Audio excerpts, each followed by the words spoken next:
practice speaking affirmations over yourself. The more you hear it, the more you believe that it's true. And welcome to Premier Fitness. I'm Gene Williams, your yoga instructor, and I'm here to tell you about the benefits of yoga.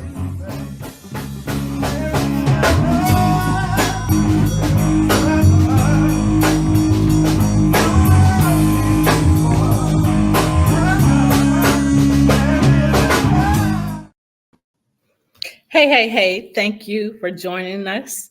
You have just tuned in to Where is the Love? I am your host.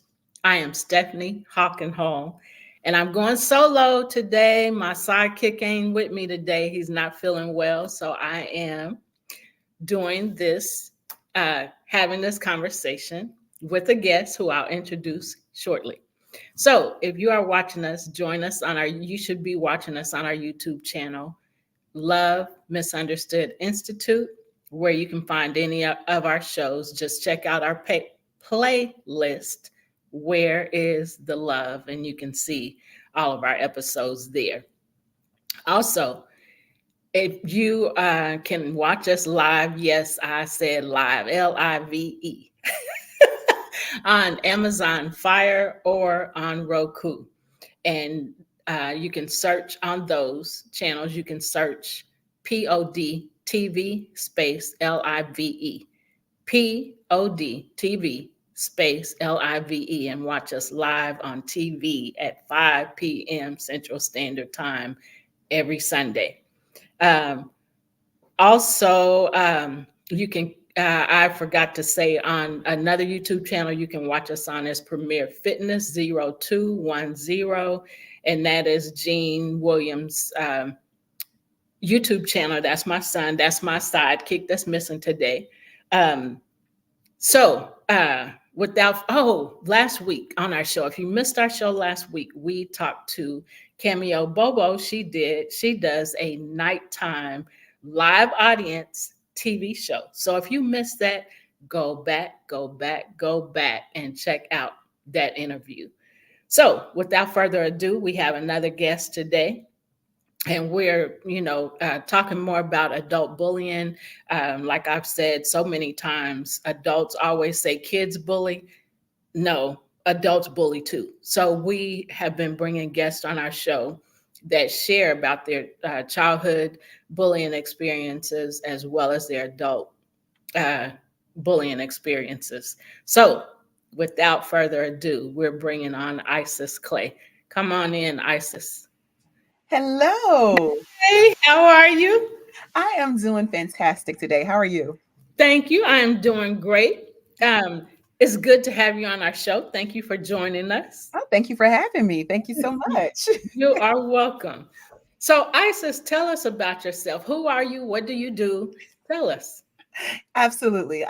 So I'm Isis Clay, and I'm the CEO and founder of Sculpted Clay Productions, which is an educational consulting organization where I help educators re-energize their love of teaching, reactivate their inner creativity, and then rejuvenate their emotional wellness so that they can be rock stars for themselves, their loved ones, and their students. So one of the ways that I do that is through professional development, through a keynote, which is actually my solo show. I'm a theater artist as well. And through a variety of other means, retreats for school leaders. But it boils all down to emotional resilience for educators and students, because I still work with students as well. So how does that work with the teachers? Because yes, teachers do need to be encouraged. They need to be empowered, to be able to deal with the students, because students, just like everybody else, come from everywhere, come from all kinds of backgrounds. And so how do you help what's your professional development look like for your teachers? Yes, absolutely. So I do want to say this, though, that it's not just the students that teachers are dealing with.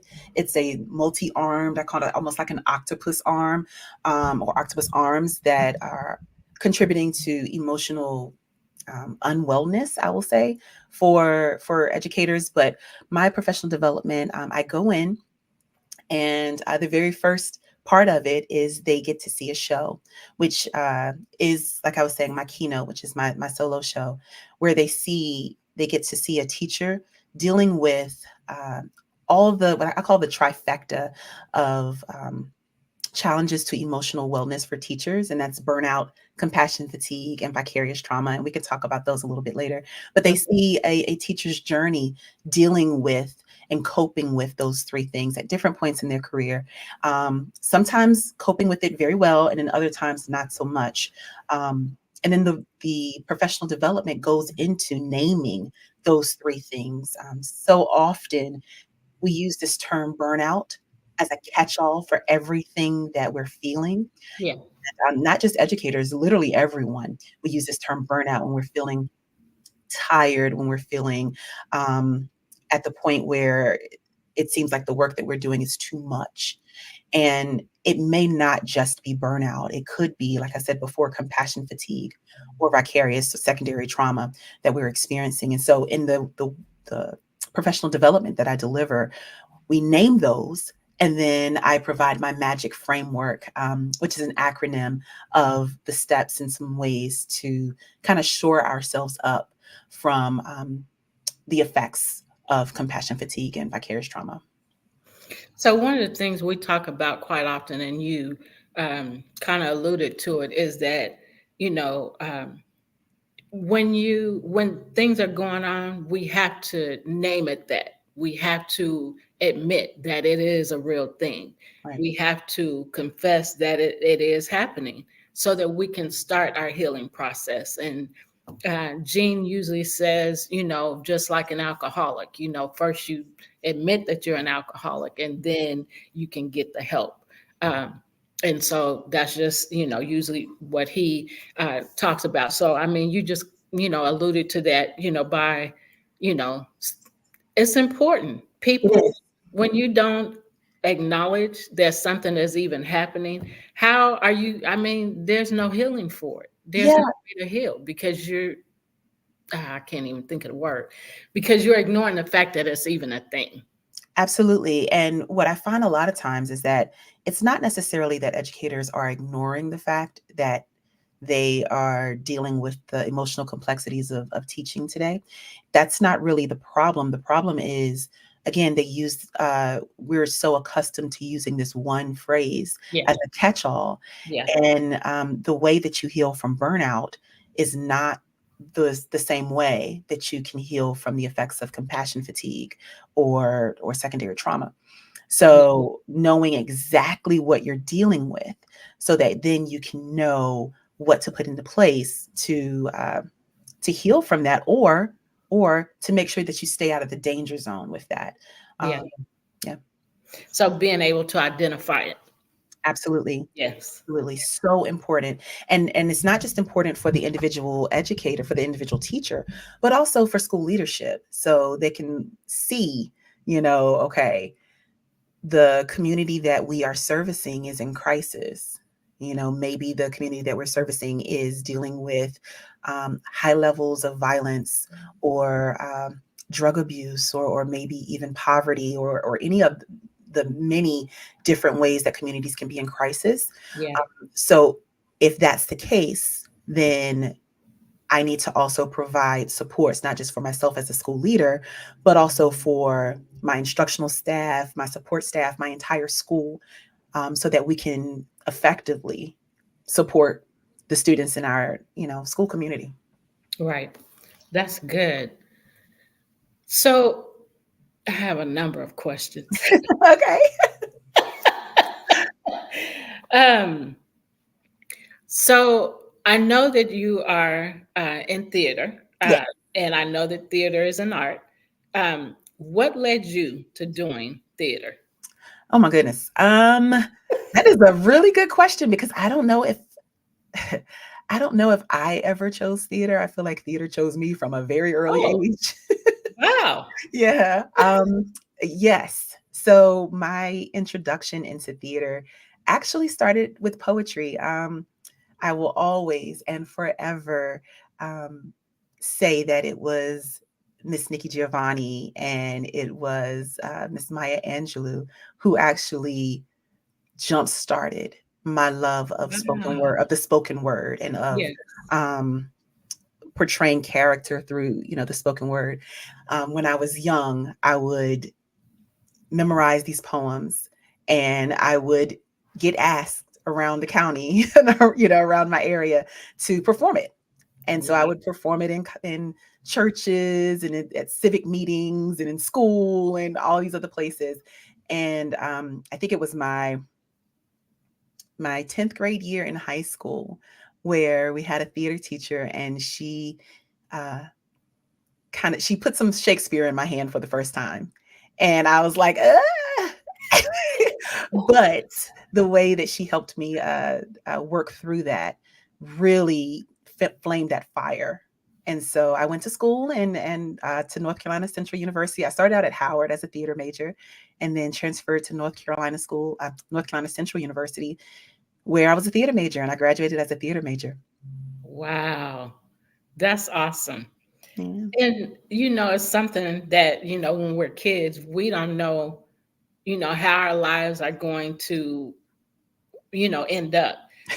But like you started so young, yeah, doing theater. And so as a result of you, doing the theater, it became a thing. You can see how something, when you plan, or when you start something, yeah. how a seed is planted for a bigger Absolutely, thing, and you don't absolutely. know that when it's happening. Oh no, and it's funny that you say that, because I bless her heart, bless my mother's heart.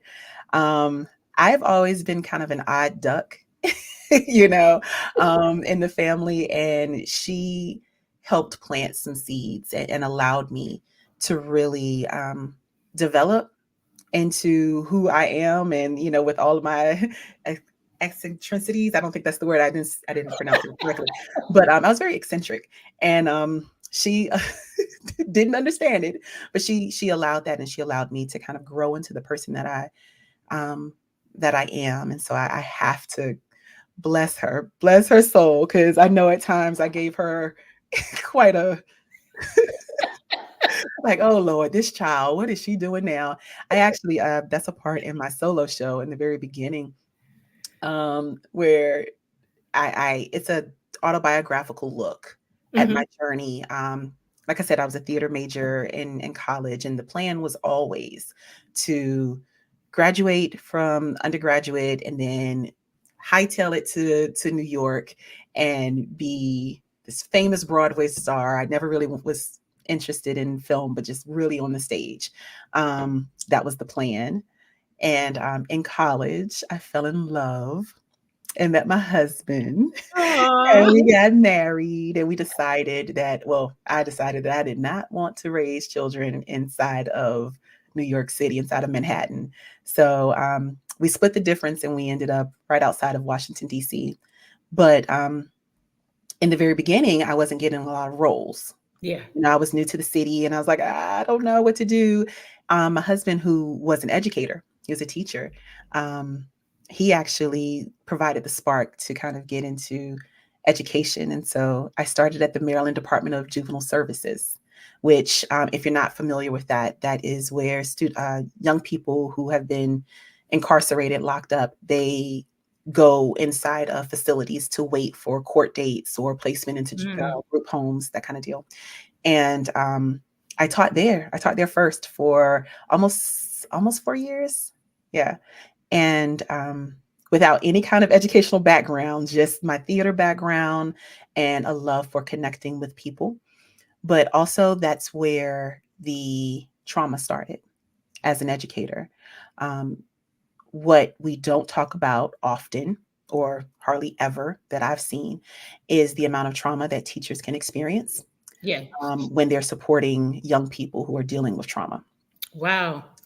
And yeah, you don't think about that. You don't think about I what happens never thought of that. to the teacher. Yes, when we lose young people, when young people uh, we lose them to gang violence, or lose them to, for whatever reason, whether Yeah. it's illness or whatever, we don't think that this is a teacher who's been pouring into them for years and who has developed a relationship with these students.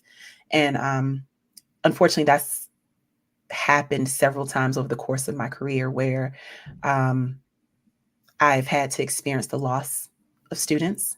And I'm not by any means the only teacher who experiences this. Thus, one of the reasons why I've developed this professional development, because teachers by and large are empathetic. I can't think of one teacher that got into this profession thinking, I hate children, I'm going to go teach. Yeah.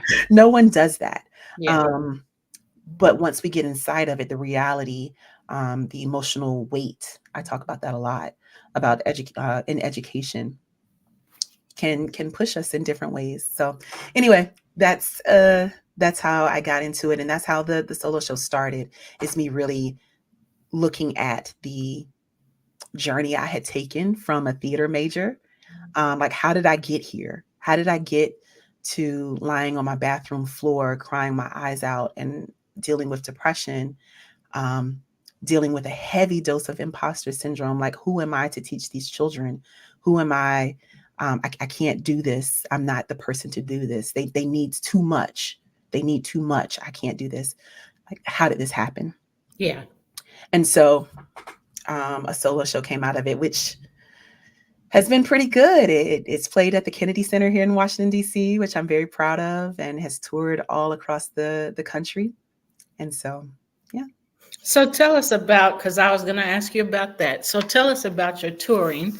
I saw that you toured with Standing on the Edge, Yes. that, and then and sculpting. Wait a minute, Standing on the Edge and sculpting clay, and then how the mother of unicorns, how you Yeah. became the mother of unicorns. So tell us about those two things. Yes, absolutely. So Standing on the Edge came first. When I left, well, let me draw a little line here. So when I left the Department of Juvenile Services, I went to Suitland High School in right outside of Washington, D.C. in Maryland. And I was there for the balance of my teaching career as a theater teacher and department chair. And so as I was, and I loved it, as you can probably tell, I loved it. Yeah. um, but as I was teaching, I realized that a lot of the issues that the students were dealing with were issues that I had dealt with on, maybe a slightly different level, but it was pretty much the same. And as a teenager, I told you poetry was my jam. Hmm. And so I had all of these written poems and these very angsty journal entries. And so I went back to those to see if I could get some insight, more insight on what my students were feeling. And out of that, and out of conversations with my students, came Standing on the Edge. And Standing on the Edge is an ensemble piece for secondary schools. Right now, it's presented as a residency, and it deals with that. It deals with some of the things that you talk about bullying. It deals with self-esteem. It deals with pressure. Um, Peer pressure, but also parental pressure. What does it look like when what you want out of your life and who know, who you are, or who you're developing to be, but uh, parents or adults want to push a different identity on you. And so Hmm. what does that feel like, and what does that look like? And so that's Standing on the Edge. As it is now, i've I've taken the topics of Standing on the Edge, and I go to high schools across the country, and we do a devised theater workshop where they actually get to write the pieces that are inside of it, and then they perform it for their school. Oh, that's nice. Yeah. So it's touring like that right now. It's toured as a ensemble where I'm the director and I have a set cast. We've gone to Hmm. Atlanta, we've played in DC, we've played in a couple other places. But again, like right now, it's a residency for high schools where we go around doing that.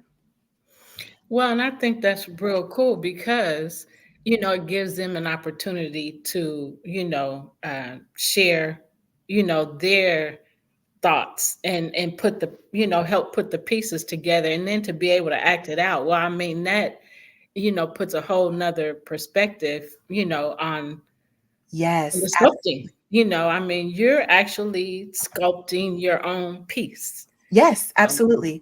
I just came back from a residency a couple of maybe 2 days ago from a school system where the young people got an opportunity to devise pieces on topics that they were important that were are important to them, and mhm. it's kind of the same thing.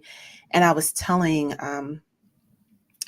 everyone how incredibly important it is that we provide spaces for young people to voice how they feel about their world, how they feel about themselves and their peers. So often we talk at them Yeah, as adults without listening to what they have to say. And so it's so super important. Even as my company digs further into supporting educators, it's always important. I will always have an arm of my company that supports students through this. It's so invaluable yeah, hearing their authentic voice and giving them the opportunity to create around it. It's an opportunity that it always re-energizes me, and they always surprise me. yeah. Well, it's great that you allow them to do that, because I know that elevates their minds to a new level. When you allow them to do that, and then again to, like I said, to be able to act it out as well. Yeah. That's real cool.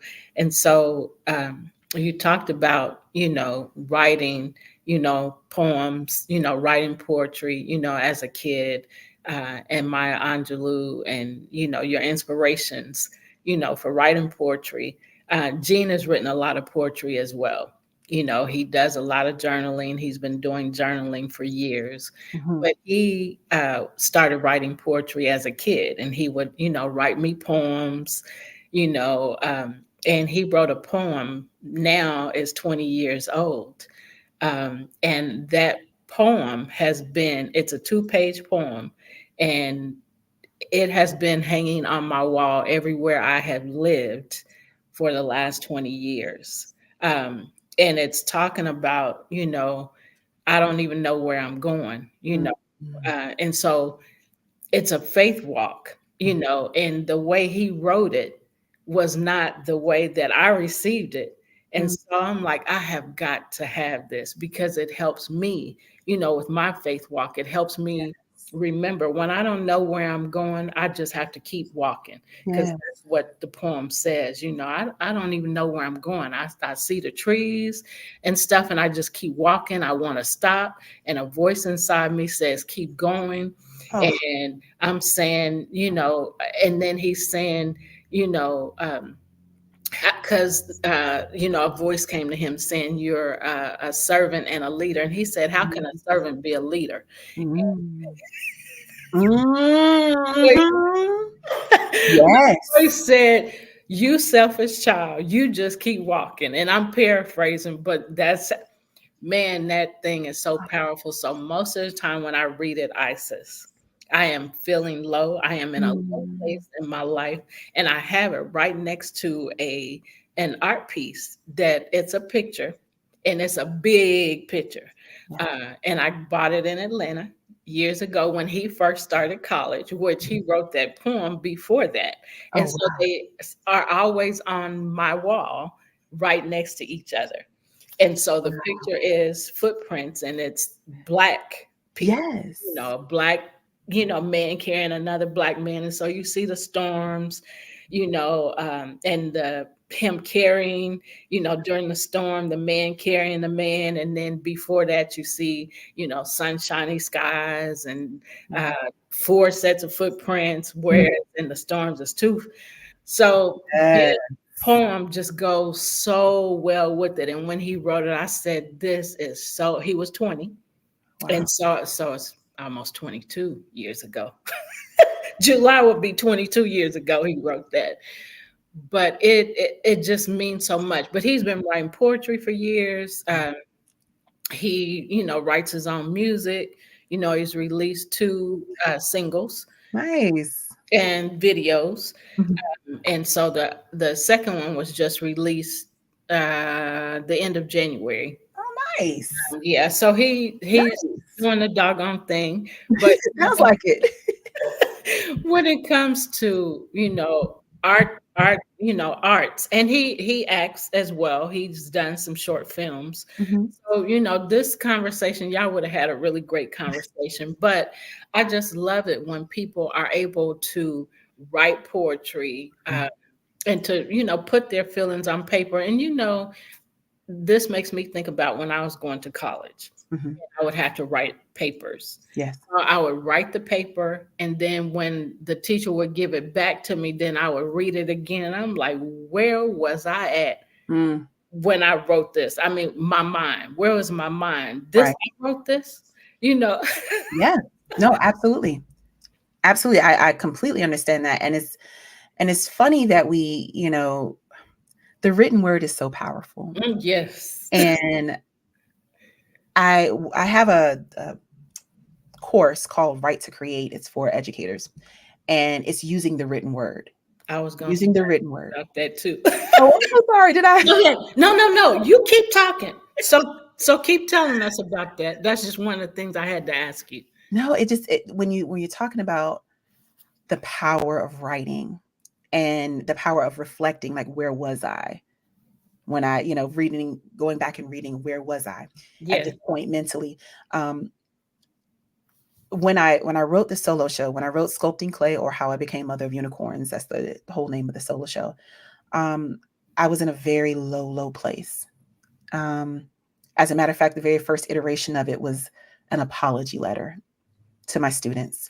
Um, and out of that came, a different iteration of it. But I was at a low place, and I had the opportunity to really develop it. And after I had healed from a lot of the things that I was going through at the time, Hmm. and writing from on top of it versus inside of it, um, made all the difference. And so, what I mean by on top of it versus inside of it, a lot of times we journal.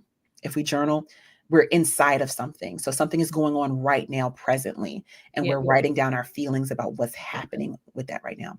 Writing from on top of it is you've learned the lesson, or you have gotten some sort of wisdom from this journey. You have space from it and can actually look at it from the outside. So that's normally when you see memoir writing. Those are memoirs generally. And did I freeze? No, Oh, okay. Oh, I thought I had frozen. Okay. no, you're fine. I'm just listening, so I'm Okay. focused. Okay. No, no, no worries. Um, so memoir writing. And so I wanted to offer that opportunity for other educators because there was so much healing that the written word allowed me, but it was not just the healing, it was the sharing of it that kind of completed the cycle of healing for me. So I offer this workshop on this. It's a course called Right to Create, and it's a 6-week course where educators dig into memoir writing. And that can be narratively, like normally we see memoirs like a book. It can be a solo show like mine. It can be a group of a selection of poetry, a compilation of poetry. However it is that the word comes out of you, we explore that as a means of healing from compassion fatigue or any kind of trauma that you've experienced in or out of the classroom. A lot of the teachers take the route of looking at it through the classroom, and it's been an amazing journey supporting two cohorts at this point. We're going to actually have a third cohort open up in April, for educators, and educators in the broad sense of the word. So whether they are homeschool educators, whether they are school leaders or classroom-based teachers, teaching artists, um, as long as you've had some sort of connection with teaching others or teaching young people, this is for you. So yeah, it's just such a incredibly transformational thing to be able to put your words down and to be able to reflect creatively on the journey that you've taken. Yeah. You talked a little bit earlier about the young people being able to perform it, to perform their words. There's something just as magical, um, having teachers and educators write down their journey and share it with other educators, or beyond educational circles, and feeling the support. Because a lot of times teachers and educators are not feeling the support right now, Yeah. but when they are able to write down their journey and share it, it's such a beautiful experience. That's so awesome. So awesome. I want to, before we run out of time, we'll come back to some of this because I still have some questions. Okay. But I want to ask you about your bullying experiences as a child. As you read the list of the different types of bullying, did you know there were so many different types? Not at all. I did not. Now, I will say this. Um, Again, as my with my background as an educator, you see all of these types, or maybe not even all of them, but a lot of these types of bullying. Yeah. But I had never stopped to think that it was separate types Yes. of things. And so to your point, no, when I looked at the long list, I was like, oh wow, wow, wow. Yes, that is bullying too. Yes, you're absolutely right. Yeah. Um, and so that was very eye-opening. I know,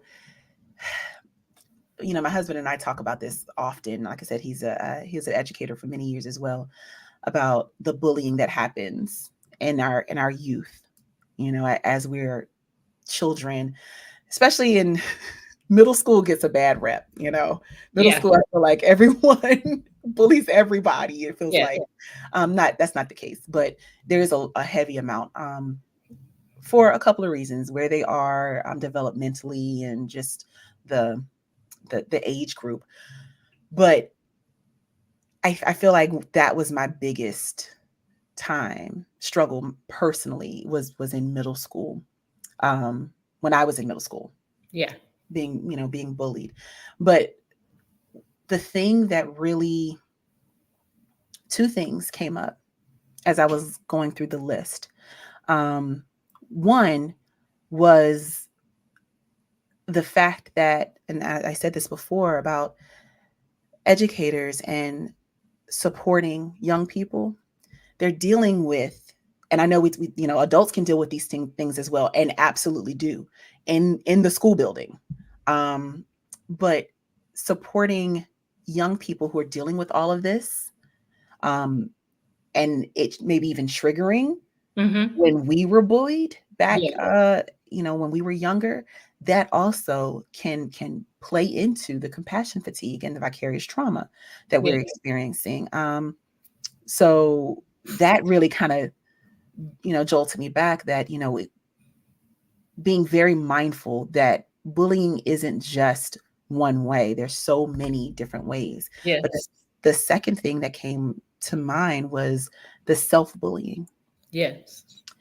And um, you don't really think of it in terms of bullying, when you have that inner, I call it the inner mean girl Yeah.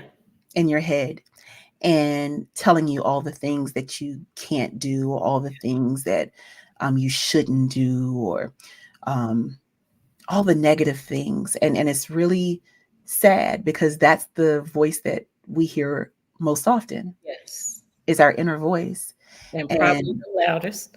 yes, and it's probably the loudest voice. Yeah. And so when we allow that voice to bully us on a regular basis, it informs how we show up in the world. Yeah. It informs what we decide to pursue, Yes. who we decide to pursue, the life we decide to have. And so it's such an important thing to recognize that. Um, I know for me personally, out of this entire list, that was my biggest one personally.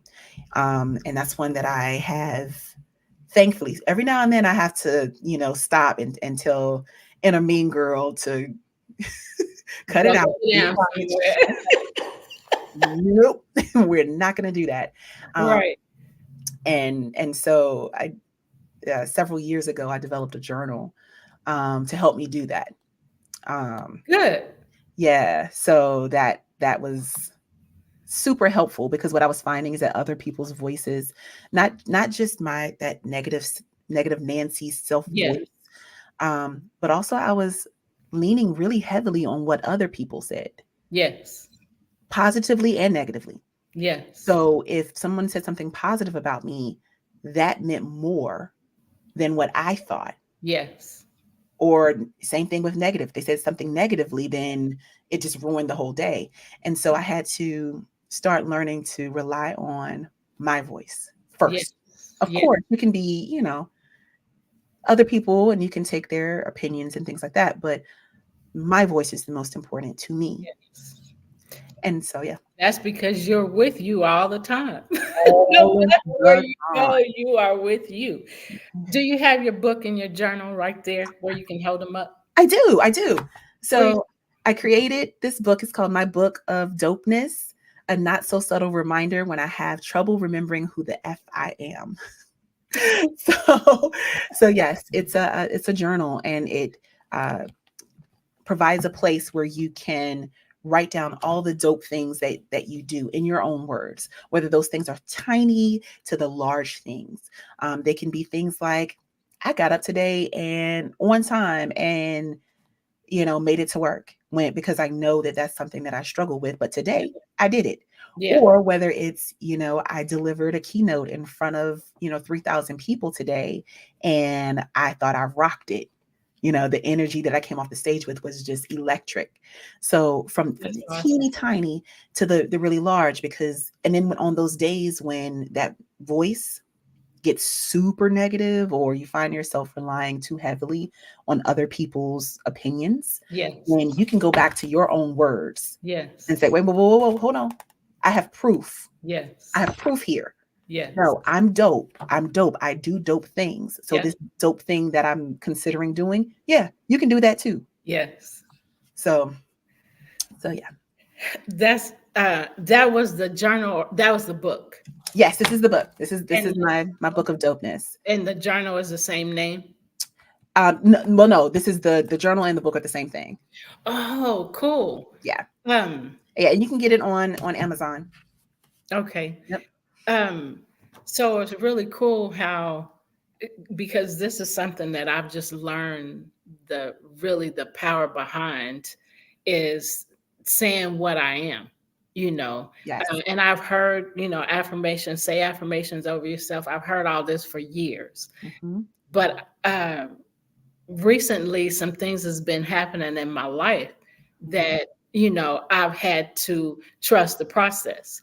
And so the poem that I was just talking about this faith walk has really gotten me into a different place. So where's my dependence? Who am I relying on Mhm. to get what I need and and so I've learned the power behind I am statements. Yes. Am Yes. I have, because one of the things that I'm out, the scriptures say something about encouraging yourself. And so I've learned through, the I am statements or I have and building myself up, the more that I say those things Mhm. and, verbally, like I'm talking right now, the more power I feel, and I feel like I'm like Muhammad Ali shuffling, you know. Yes. Like, come on, I ain't that. Yes. I ain't that. And I don't be saying I ain't that. I ain't Yes. this. I just keep saying what I am Damn. Yes. because it has more power than what I ain't and what Yes. lies I'm telling myself, the lies I'm hearing, in my head, Mhm. the lies I'm hearing from other people. So Yes. it has really changed my life. And it's like, man, I've been wanting to get to this place for Yeah. so many years. I, allowed defeat and Mhm. hopelessness and all of those things to keep me down because that's a part of bullying, Yes. and allowing myself to be a people pleaser because Mm. I didn't know Ooh. any better. I thought it was, if I, allow them to treat me this way, maybe, if I don't say nothing, then maybe they'll start treating me better. People don't care. Oh, you gonna let me beat you up? I'm gonna just beat you up, so Mhm. Not even just that, but we teach people how to treat us. yes. We And teach I didn't understand that until now. So Mm-hmm. now I really understand that, and creating boundaries and Yes. sticking to them. Yes. So, once I learned how to create boundaries, then I'm like, okay, well, I'll let up because they being nice. And people flip on you in a minute. So They do. I've learned how to create the boundaries and stick to them. And whatever you going through, too bad. I'm not, as long as I'm not Mm. treating you bad, I'm not, mistreating you, then Mhm. I don't care. What you're talking about, Yeah. it's nothing. I'm not going to allow you to continue to beat me down and mistreat me just because that's what you want, Right. and so when I learned about all these different types of bullies, I was like, whoa. And then I gave the list to Gene to look at, and I said, son, look at this. This is crazy. And Mm-hmm. so he said, Mm-hmm. Mom, there's a self bully too. And I looked it Mm-hmm. up and I was like, oh my goodness. Absolutely. Absolutely. It's crazy.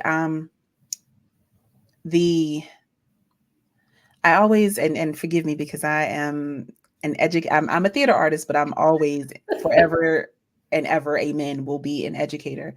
Um the thought that what many educators are going through right now, the amount of bullying from outside of the school building, that there of course organizational bullying happens um every day, every day.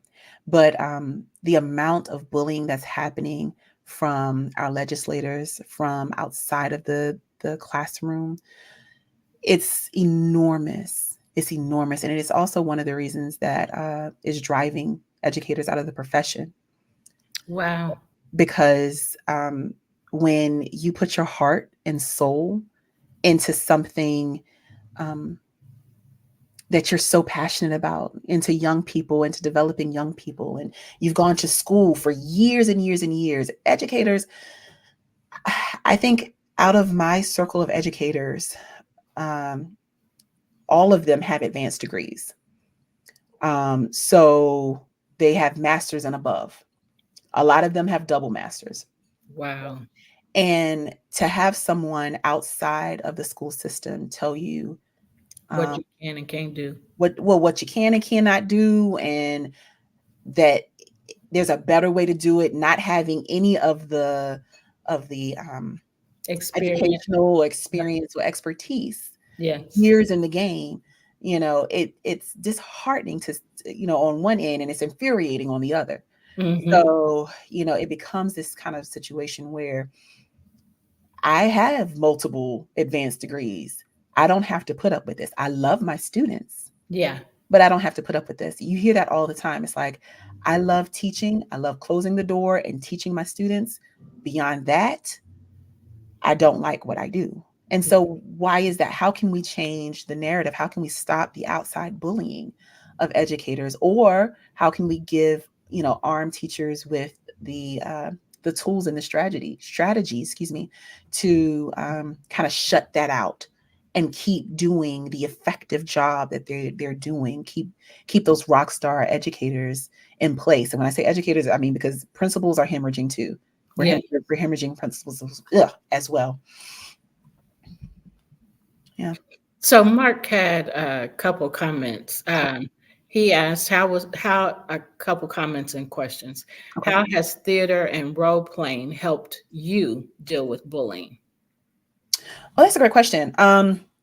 Me personally, so I use that a lot in my professional development. So what happens a lot of times, not all the time, but the bully doesn't necessarily always see very clearly what they're doing Yeah. negatively. They don't always see that because humans are self-centered people. We are made to kind of think of ourselves and first. Yes. A lot of times we don't see it. And so in my professional development, there's a lot of role playing so that we can kind of see what things are happening. This works very well with young people. Although I'm finding, and I had this conversation with my husband the other day, that this generation of young people are probably the most empathetic group I've ever, in my work with young people. And it sounds kind of counterintuitive. But when I go into schools, they are, well, in the schools that I've been in, let's say that, in the schools that I've been in, they are the most uh, cognizant of the bullying and the jumping on people. Good. Not saying that it doesn't happen, because it still happens in droves, but they're Right. also very cognizant of what is happening. So using that role play, putting yourselves in the shoes of both bully and the bullied. Um, it's such an eye-opening thing. Theater it has a way of doing that. So it's also one of the reasons why I incorporate it in what I do. Yeah. So I will come back to those things, but what just came to mind while you were talking is I actually did a seminar in a local theater last year. Um, and so part of what I like to do when I do seminars is I like to, and it was so good for them because that's part of what they do anyway. But what I like to do is role playing. So I have them. Not well acting. I like to have them, act out, a group of people put together, a short little skit, Mm-hmm. to share with others. And then for the rest of the group to, point out the types of bullying that was displayed, Mm-hmm. in the skit.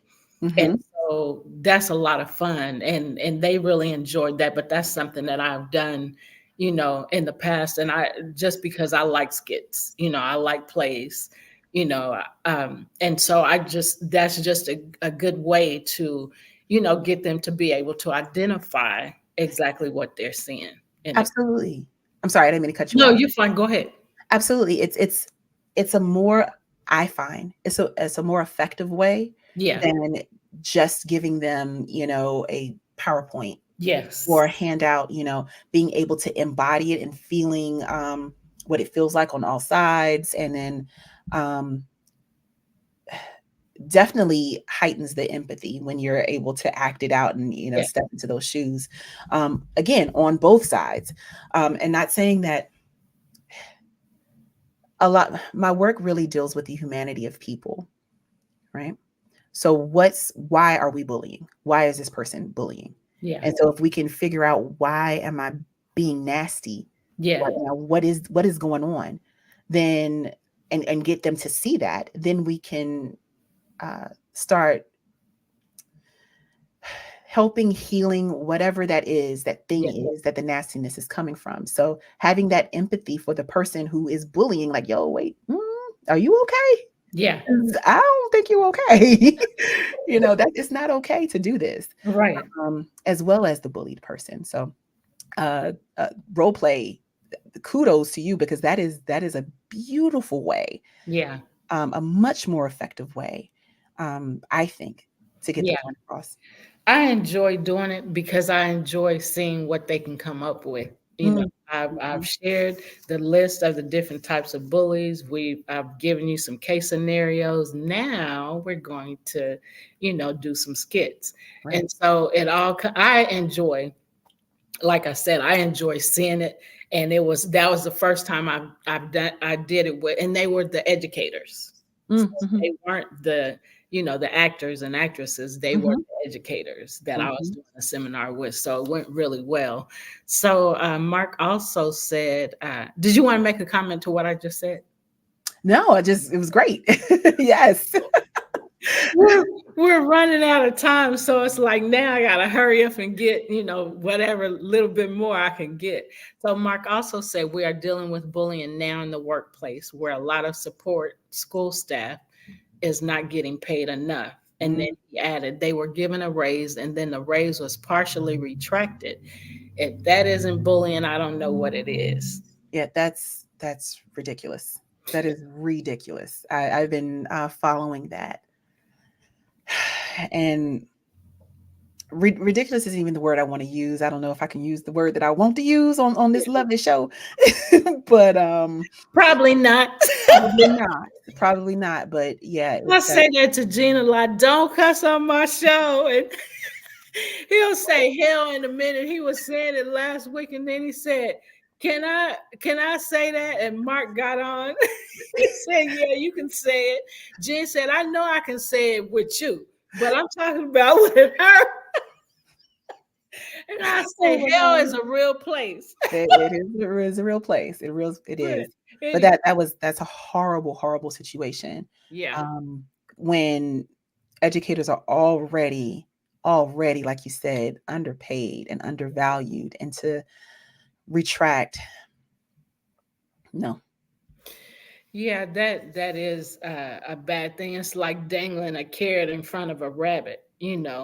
Don't tease people like that. And teasing, did you see that's part of bullying? That's part Yes, of bullying. yes, yes, Yeah. yes, absolutely. And then it's, oh, that can take us a whole nother place. That can take us a whole other place. I was just gonna pop in for a second and everything, and as y'all can see, the drums are in the background. But Miss Clay, I was just wondering your thoughts around the importance of support staff, because that's actually what I was alluding to. Because I know that my mother was a guidance counselor way back when, and I've definitely had other support staff in the school system. So I always think of them as being very important, but I don't know that they necessarily get the support that they need, whether it's everybody from the cafeteria worker to the janitors to the guidance counselor. So, as an educator, I just wanted in there your thoughts around that support staff, because a lot of times they are getting, and that's what I was kind of alluding to, bullied from all extremes, from both the school board, and it's not just here in Durham, it's around the country, but from the school board and the teachers, and definitely the students as well. But I just wanted your take on that, because I don't know that we give enough support to those that are helping the school being run. you know, Mark, thank you so much for bringing that up. And I'm going to tell you right now, they are the my favorite people in the school. I'm going to be honest. When I first started teaching, my husband gave me the best advice ever, and he said, the first week that you come into the school, make sure that you meet and get to know the custodial staff, the the lunch ladies, the support staff, because they are the glue. They are the people who make the school run. They are the, so important in the whole process. And you're absolutely right. The amount of mm, it's almost like they are invisible. Less, I haven't seen them being, well, my students knew better around me to disrespect anybody, but I haven't seen support staff be disrespected, but it's almost like they're invisible. And I'm like, no, they are absolutely not. Let one day go by when the support staff is not there. The school falls apart completely. And so, the, again, I can't say enough how important they are to the process. That they are humans, they are people. And again, when I was teaching and when I was in the classroom, I should say, I'm still teaching, but when I was in the classroom, my favorite people were the custodial staff. And I guess as a theater teacher, it's, I don't know if it's a little different or not, but um, always needing things, done. And they knew, like, Clay, what you need? What you need? What you need? And, knowing their names, knowing their family. Oh yeah, your daughter just had a birthday. It's important.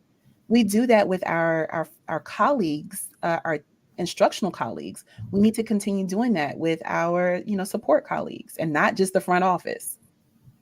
So thank you for bringing that out.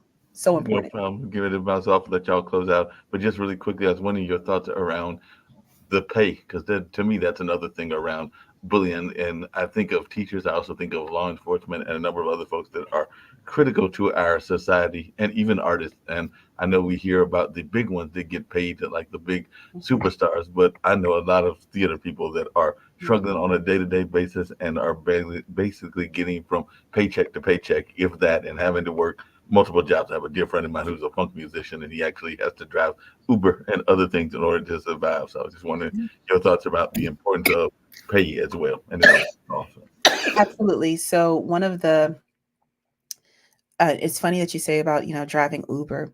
A lot of teachers with multiple, degrees and multiple student loans to go with those degrees, a lot of times find themselves having to take 2 and 3 jobs. And I think that is atrocious. I think that is horrible. Um, when you have lawyers and doctors making the money, and I'm not saying that they shouldn't make that, but they also have advanced degrees. But not once do you see a doctor saying, "Oh, I have to, drive for Lyft this weekend because in order to make my ends meet," or I have to get a job at Target or wherever. Um, it's ridiculous, especially when, and I'm speaking specifically for educators, and because you're right about artists and support staff and everyone else, but instructional staff, the amount of unpaid work that is already required in a lot of places for teachers, to on top of that have to do odd jobs to just make ends meet and get food on the table for their family. um, that's not right. And so we have to fight harder, legislative wise. We have to fight harder, um, because it's not right.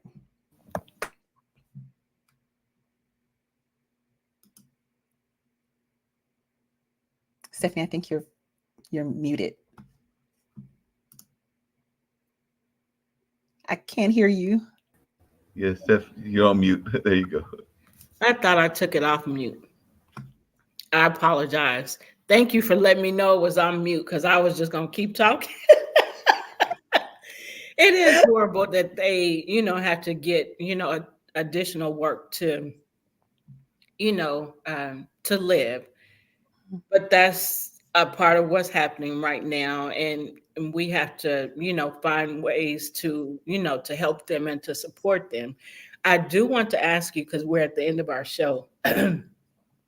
Are you in one school? Are you in multiple schools? I am in multiple schools. So I support, right now, I'm supporting 2 schools, one in New York, in Jamaica, Queens, and one in Atlanta. But I also, and those are full year professional developments, um, uh, full year professional development series called Reignite the Educator. But beyond that, I support school systems. Like I said, just a couple of days ago, I was supporting a school system. So I go all across the country. From the furthest I've gone is Arizona. No, I'm sorry, LA, to the other coast, to right here outside of Washington, D.C. So wherever there is need and wherever I can help support the culture of the school and support teachers, so that we can keep those rock star teachers in the classroom is where I go. So you do contract work. Yes, ma'am. That's awesome. You're amazing. Oh, thank you. And the work you do is amazing. Thank It's wonderful to hear that focus on the students and, you. Yes. on the teachers because they all need it. Mhm.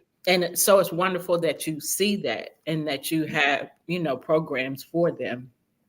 Um, so I just want to say thank you for being on our show.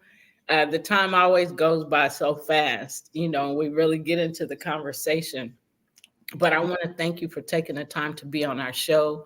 Um, you can see, guys, you can see that, you know how to contact ISIS, scrolling across the screen. I'm still trying to cough. Oh, it's okay. I'm not talking the way I want. But Isis, thank you again for being on our show. And again, for those of you who are watching, you can watch us next Sunday at 5 p.m. Central Standard Time right here. You can also go to our YouTube channel, Love Misunderstood Institute. Check out all of our episodes there under our playlist, Where is the Love?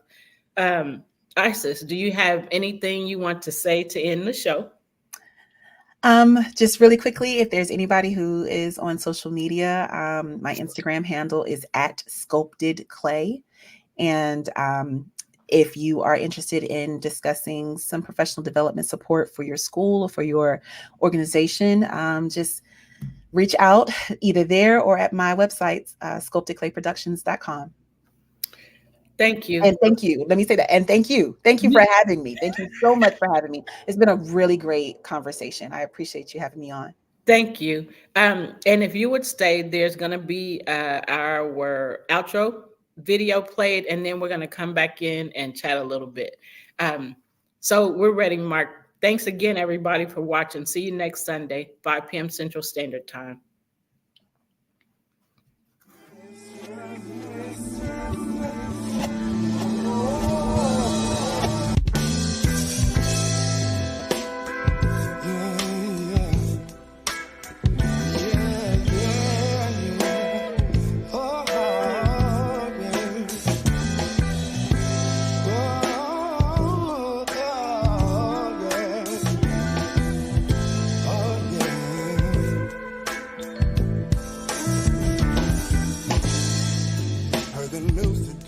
The police took another life. Gunshots rang out, even though he had his hands held high. Yo, I'm sick and tired of walk my brother's short lines. Need to come together, set a plan, and then mobilize. Oh, what are we gonna do? What are we gonna do? What are we gonna do about all the hell that we're going through? Now stand up, shout out into the walls of Babel on the feet. Stand up, come on y'all, and let's make some history. Stand up, rise up and know you ain't gotta follow, you can lead. Stand up y'all, we can do this, you and me. Monsanto monopolized the whole grocery line. So we all gon' have 12 toes, 3 thumbs, 3 lives. If we keep being sheep, these wolves are gon' rob us blind. Let's occupy our mind space, cause the revolution won't be televised. Oh, what are we gon' do? What are we gonna do? What are we gonna do about all the hell that we're going through?